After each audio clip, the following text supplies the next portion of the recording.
We got a new story trending on Twitter. Censorship. And this time it's being called on by right-wingers. Because don't you know, like, we censor child pornography, and therefore that justifies censoring absolutely everything. To me, it's still baffling how a group of people that have been oppressed for more than a decade, and unironically, like, I've seen the oppression, and I even tried to help some of them that lost their channel. But like the same people that have been censored for more than a decade, they still want the censorship of others. And it's not like justifiable censorship where like you want to censor people that used to censor, or you want to censor people that are censors. No, like they go out of their way to censor artists, to censor people that have never advocated for anyone else's censorship. You know, it's just bizarre. But I guess it is what it is, you know, like censorship is what makes society great. It's not a question of if we should have it, it's like how can I grift? How can I be the one advocating for it and getting retweets and likes, or how can I be the person hired to censor other people?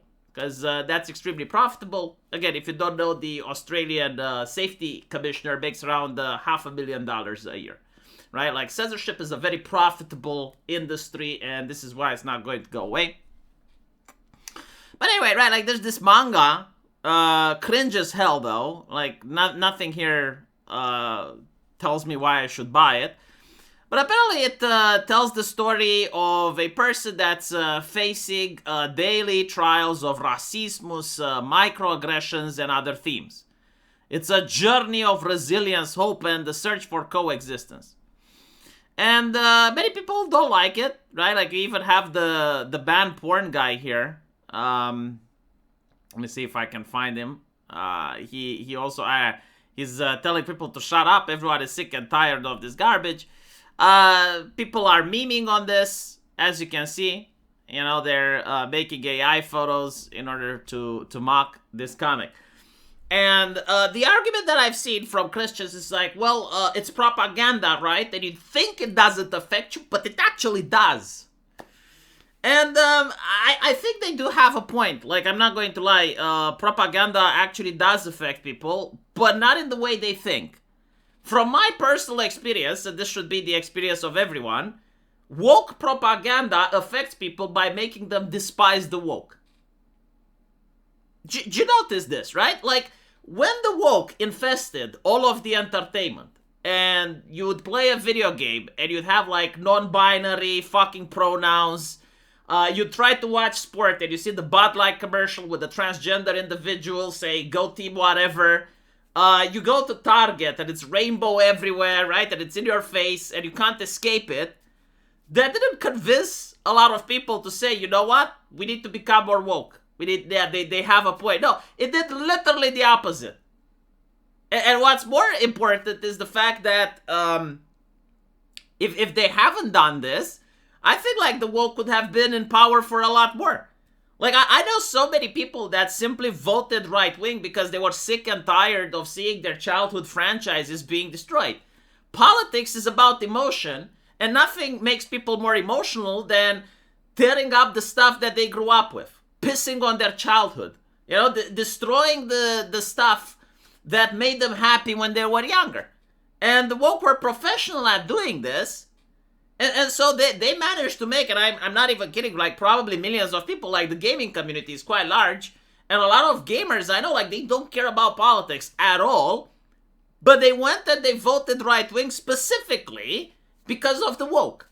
And it's not just that they destroyed their video games and comic books and all manners of entertainment, it's also that they were very happy about it, you know, like they were very gleeful in their destruction. Like you'd see a community manager from hell insulting the customers, saying that they deserve it. Like there was a level of sadism there, which is unforgivable. Like you can forgive someone for, you know, like buying an IP and then ruining it like they did it with Star Wars. Like most people are adults and they'll be like, okay, fine, they destroyed the IP, that's it, I'm not going to watch it. But it's another thing to like, okay, I'm not going to watch it, and then you have an army of people calling you racist, sexist, bigot because you don't want to give money to the mouse. And so I genuinely think that if it wasn't for woke propaganda, woke people would still be in here. Because they still had the academia, they still had the universities, they still managed to have the HR, they still had the journalist media. But the very fact that they reached into entertainment, which is like the privacy, the most private aspect of a person's life, the way they can recharge the battery so they can go to work the next day, I think that's a mistake. Like, this level of political overreach is what actually got them to get out of vogue a lot faster than they should have. And so if they want to make this in Japan, I don't understand like why it should be censored. Like, first of all, almost no one will probably buy it. I wouldn't even know about this comic book if it wasn't being mentioned. Look at even like the chick, there's no tits here, right? There's no fan service. Like, no one is going to buy this shit. But secondly, the reason woke don't create stuff is because they have to co-op to force people to read. Like, their stories are so trashed here, they're so fucking garbage, that the only way they can tell the stories is if they buy an IP like Star Wars and then inject the stories there. If they make something original, no one picks it up. And so, I don't even think, like, this is going to have any readers. And I'll give them this, though, because someone did make a good point, and they said, well, you guys always say, like, go create your own, and now they did create your own, why are you unhappy? And that's the thing, like, I'm not unhappy. I'm actually glad, like, let it stand on its merit. Let's see how many people buy it. At the end of the day, like, it's not necessarily a bad story, right? Like, being a mixed race person in Japan, I do understand that there is some hardship. So, like, that's fine, let them tell their story. What's the problem? If it's good, it's going to sell. But I have a feeling that if it's made by woke people, it's not going to sell because they're not really great storytellers, judging by pattern recognition. They're usually preachy. I think that's the main point, Like, most good stories, they try to be entertaining first, and then within that entertainment, you have the message. Woke people, they not only just put the message first, but they want to make sure that they hammer it in, and they want to make sure that it's understandable that if you're against the message, it's not just you have a different opinion, but you're like an evil person. You're a sick son of a bitch. And so that doesn't make for good entertainment. Yeah, so all in all, no, like, I have nothing against this. In fact, I congratulate them for making their own comic rather than co-opting something, like, they're not buying Naruto, they're not buying Attack on Titan, they're not buying One Punch Man, and then, like, trying to subvert the story, and now One Punch Man is fighting against systemic prejudices, right? Or Attack on Titan, and they say Eren is actually Hitler, or he's worse than Hitler. And you need a scene where Eren gets punched in the face by Mikasa, because she's punching Hitler. Yeah, we don't get that. We get this shitty comic. It's fine. Stop spurging out about it. It's okay.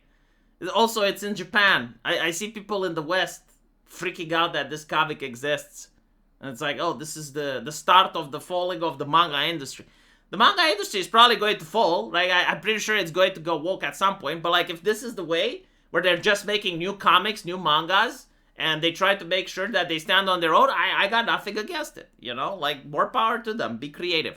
The only problem I have is censorship. I don't want any manga to be censored. I think, like, they should have artistic freedom and be able to tell whatever stories they want, which is what they did up until now, which is why they're a global phenomenon.